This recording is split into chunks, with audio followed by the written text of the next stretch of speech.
नमस्कार, मी उर्मिला कवडे डिझाईनमध्ये तुमचं सर्वांचं खूप खूप मनापासून स्वागत आहे. तर बघा उद्या आहे शिवजयंती. तर बघा आज आपण भगवा झेंडा शिवून दाखवणार आहे मी तुम्हाला आज. तर बघा इथं घेतलेलं आहे मी 1 मीटर कापड घेतलेलं आहे भगवं. तर बघा तुम्ही मोठं शिवायचं असलं तर तुम्ही 2 मीटर पण घेऊ शकता. तर बघा इथं 1 मीटर कापड घेतलेलं आहे मी. तर बघा जी बंद म्हणजे बाजू असते काठाची ती तिकडच्या साईडने घेतलेली आहे. बंद बाजू माझ्या डाव्या हाताने घेतलेली आहे.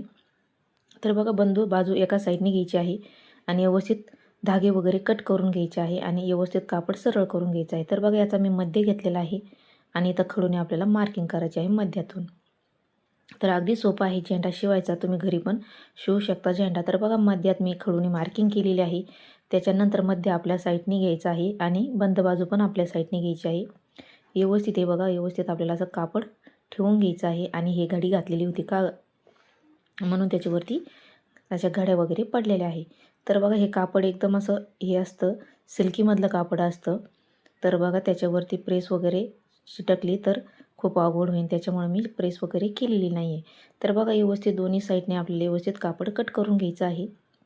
तर बघा त्याच्यानंतर हा जो मध्य आहे तो मध्य आता आपल्याला असं तिरकं टेप ठेवून घ्यायचा आहे मध्यातून आणि इकडच्या कोपऱ्याला अशी तिरकी लाईन मारून घ्यायची या पद्धतीने. तर बघा बंद बाजूकडून आपल्याला अशी तिरकी लाईन मारून घ्यायची या साईडने. तर बघा बंद बाजूकडूनच हा कोपऱ्याला मध्य घ्यायचा आहे आपल्याला, म्हणजे आपला एकदम व्यवस्थित झेंडा तयार होतो. तर बघा आता ही खडूने जी मार्किंग केलेली आहे तसं आपल्याला आता हे कट करून घ्यायचं आहे व्यवस्थित. तर बघा आता आपण व्यवस्थित हे कट करून घेऊया. तर बघा व्यवस्थित असं कोपरा घ्यायचा आहे आपल्याला, व्यवस्थित असं कोपऱ्यातून आपल्याला कट करून घ्यायचं आहे. तर बघा कट करून घेतलेला आहे खडूच्या मार्किंगने या पद्धतीने. तर बघा व्यवस्थित कट करून झालेले आता आपण हे ओपन करून घेऊया. तर बघा व्यवस्थित एकदम सुंदर असा आपला झेंडा कट केलेला आहे आपण. तर बघा आता याला आता आपल्याला टिप कशी मारायची आहे. तर बघा आता आपल्याला काय करायचं आहे, इकडची जी ओपन जागा आहे ती आपल्याला अशी पहिली मुडपून घ्यायची आहे आणि मग नंतर अजून एक अशी पट्टी टिप मारायची आहे. म्हणजे आपल्याला त्याच्यामध्ये काठी घालायची किंवा पैप घालायचा आहे त्या हिशोबाने आपल्याला टिप मारायची आहे आणि इथून आपल्याला असं कापड असं या पद्धतीने थोडंसं असं फोल्ड करायचं आहे. तर बघा मी परत तुम्हाला दाखवणारच आहे शिवताना.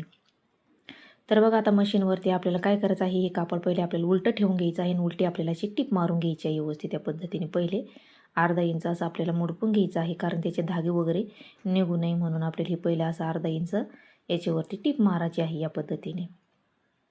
तर बघा व्यवस्थित अशी पूर्ण याच्यावरती आता आपण व्यवस्थित टिप मारून घेऊया. तर बघा या चॅनलवरती खूप अशा मी ब्लाऊज डिझाईन पण टाकलेल्या आहेत, त्या पण तुम्ही नक्की बघा. बाई डिझाईन पण टाकलेली आहे, कटिंग पण टाकलेली आहे, बोट नेक फोरटक्स हे पण कटिंग टाकलेली आहे अगदी सोप्या पद्धतीमध्ये. तर तुम्हाला नक्की आवडेल, त्या पण तुम्ही नक्की बघा. तर बघा व्यवस्थित अशी टिप मारून झाल्याच्या नंतर धागे वगैरे कट करून घ्यायचे आहे. त्याच्यानंतर आता आपल्याला आपली काठी किंवा पैप जाईन या पद्धतीने आपल्याला तशी टिप मारायची आहे. तर बघा पहिले आपल्याला वरची बाजू जी आहे ती आपल्याला पॅक करून घ्यायची आहे, म्हणजे आपण जेव्हा काठी घालू ती आपली वर ओपन नाही झाली पाहिजे. तर बघा व्यवस्थित अशी टिप मारून घ्यायची आहे. तर बघा टिप मारून झाल्याच्या नंतर वरून परत आता आपल्याला अशी सरळ टिप मारून घ्यायची आहे. तर बघा अशी उभी आपल्याला व्यवस्थित टिप मारून घ्यायची आहे. तर बघा टिप मारून झाल्याच्या नंतर आता इथं आपल्याला पक्की टिप मारून घ्यायची आहे अशी, आणि इथं आपली ओपन जागा आहे. इथून जे पाईप किंवा काठी घालू त्याला ओपन जागा ठेवायची आहे. तर बघा व्यवस्थित अशी टिप मारून घेतलेली आहे. धागे वगैरे कट करून घ्यायचे आहे. तर बघा धागे वगैरे कट करून झालेले आहे. तर बघा इकडची बाजू ही सरळ आहे आणि मधल्या साईडने टिप मारलेली आहे. आता बघा सरळ बाजूने आपल्याला काय करायचं आहे की असे अर्धा इंचाला पण कमी आपल्याला अशी टिप मारायची आहे, कारण ही ओपन जी जागा आहे ती दाबल्या गेली पाहिजे. तर बघा याच्यावरती आपण लेस लावणार आहोत. तर बघा पूर्ण याला अशीच आपल्याला टिप मारीत चालायचं या पद्धतीने. पूर्ण झेंड्यावरती जे आपण कट केलेलं आहे तिथून आपल्याला अशी टिप मारीत चालायचं आहे. तर बघा इथं छोटंसं आपल्याला कट मारून घ्यायचं आहे, म्हणजे आपल्याला व्यवस्थित पलटलं जाईल हे कापड जे आतमध्ये.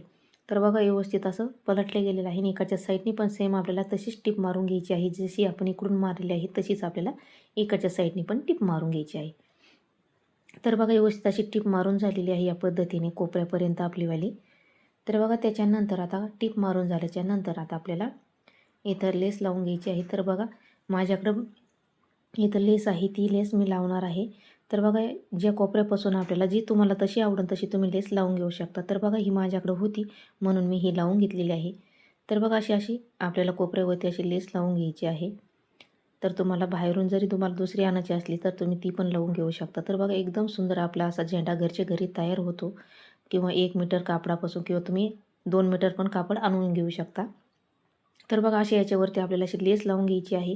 म्हणजे जे आपलं कापडमध्ये आपण दाबलेलं आहे त्याच्यावरती पण दबल्या जातं आणि इथं जे कोपरा आहे त्याच्यावरती थोडीशी आपल्याला घडी मारून घ्यायची आहे लेसची. म्हणजे कोपरा व्यवस्थित आपला रेडी तयार होतो आणि परत अशी जी आहे तशीच आपल्याला अशी लेस लावीत चालायची आहे पूर्ण याच्यावरती काठोकाठ. तर बघा पूर्ण याच्यावरती अशी लेस लावून घेतलेली आहे. कोपरा इथं लेसचा कट करून घ्यायचा आहे आणि इथं पक्की टीप मारून घ्यायची आहे. तर बघा व्यवस्थित आपली लेस पण लावून झालेली आहे. तर बघा आपला झेंडा तयार झालेला आहे. तर बघा आता व्यवस्थित रेडी झालेला आहे. तुम्ही याच्यावरती इस्त्री पण फिरून घेऊ शकता. तर बघा व्यवस्थित आता झालेला आहे झेंडा आपला. तर आता आपण याच्यामध्ये जी ओपन जागा आहे तिथून आता आपण हा पाईप घालून घेऊया. तर बघा व्यवस्थित दमादमाने हा पाईप आपल्याला घालून घ्यायचा आहे किंवा तुमच्याकडे काठी असेल तर तुम्ही काठी पण घालून घेऊ शकता. तर बघा व्यवस्थित आता आपण हा पूर्ण याच्यामध्ये घालून घेऊया ही पाईप जो आहे तो घेतलेला मी.